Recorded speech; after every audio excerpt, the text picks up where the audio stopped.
Hey fellow gamers, Chatty Sisa here.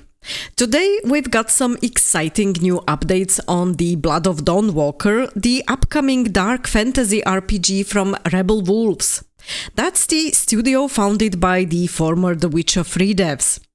We're diving into new lore, concept art reveals, and gameplay mechanics that could shape this as one of the most interesting RPGs in development. So let's get started. For those of you who missed my previous coverage, the Blood of Dawnwalker takes place in Vale Sangora, a 14th century Carpathian kingdom now ruled by vampires.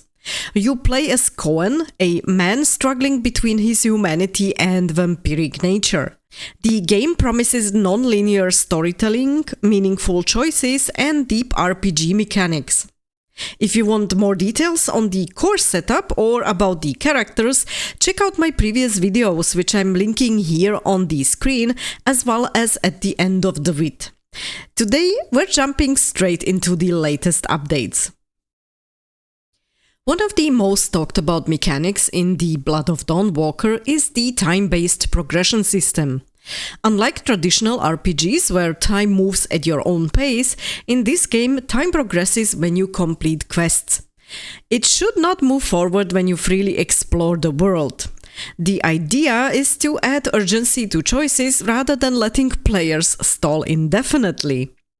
However, this could have an interesting impact. If you're the type of player who loves to roam the world at your own pace, you might hold off on quests just to avoid triggering the time progression.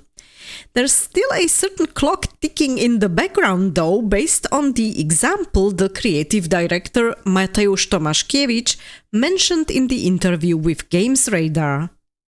You come across a burning building with people inside.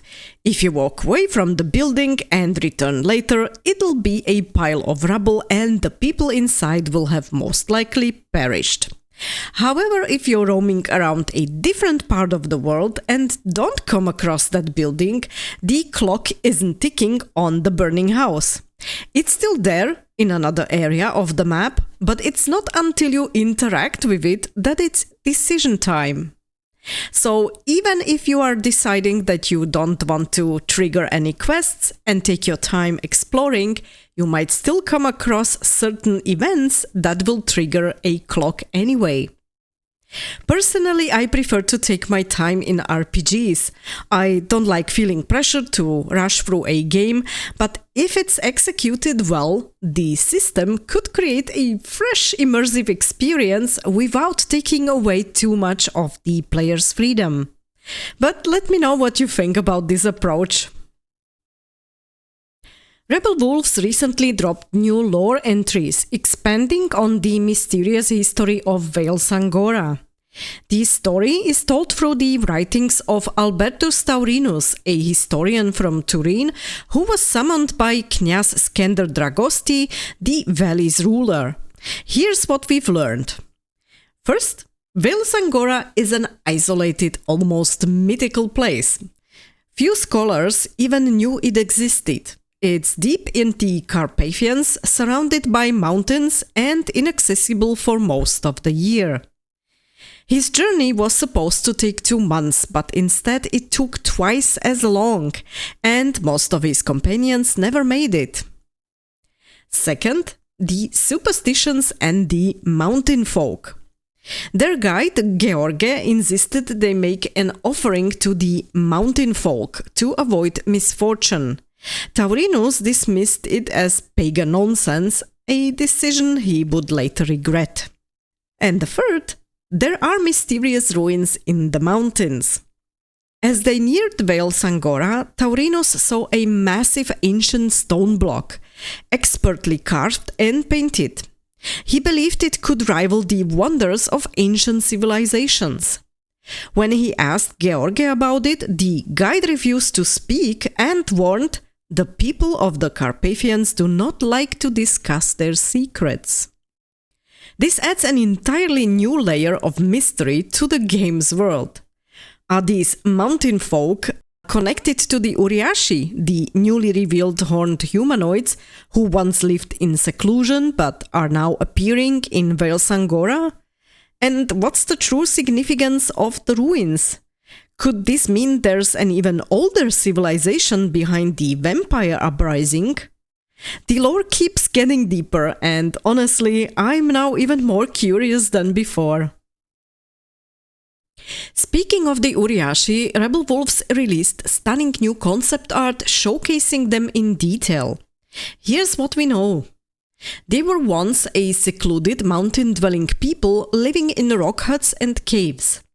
For centuries they were feared and avoided, with rumors of, let's call it accidents, befalling anyone who got too close. With the human kingdom now fallen, some Uriashi work for the vampire regime, while others simply explore the towns, their huge curled horns sticking out above market crowds. This hints that not all Uriashi are villains. There could be different factions within them, giving us diverse interactions and choices in the game. Maybe we'll even form alliances with them or face them as enemies.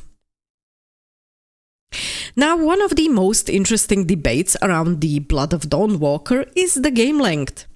The game is expected to be about 30 to 40 hours long, which is a sweet spot for many gamers. More and more players are tired of massive 100+ hours RPGs. It's tough to commit that much time when real life is busy. A shorter game is also more replayable. If you love it, you'll actually want to play it again to see the different choices and their outcomes. When a game is over 100 hours long, many players don't have the time to replay it fully, and oftentimes instead just watch videos online to see the alternative choices. With the Blood of Dawnwalker's 30 to 40 hours length, players may be more inclined to experience the multiple playthroughs firsthand.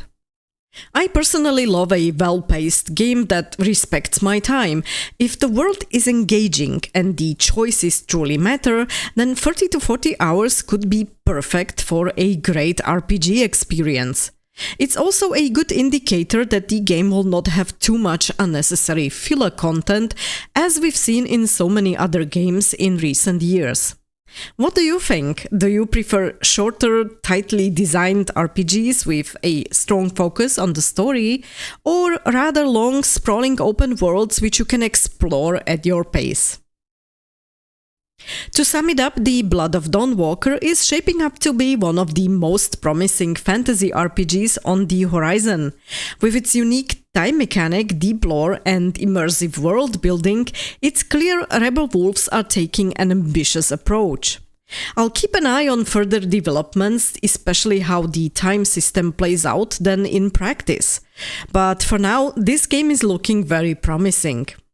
If you like this vid, please don't forget to hit that like button below and let me know in the comments section what you think so far of the game and if you like the in-game features the studio has introduced to us.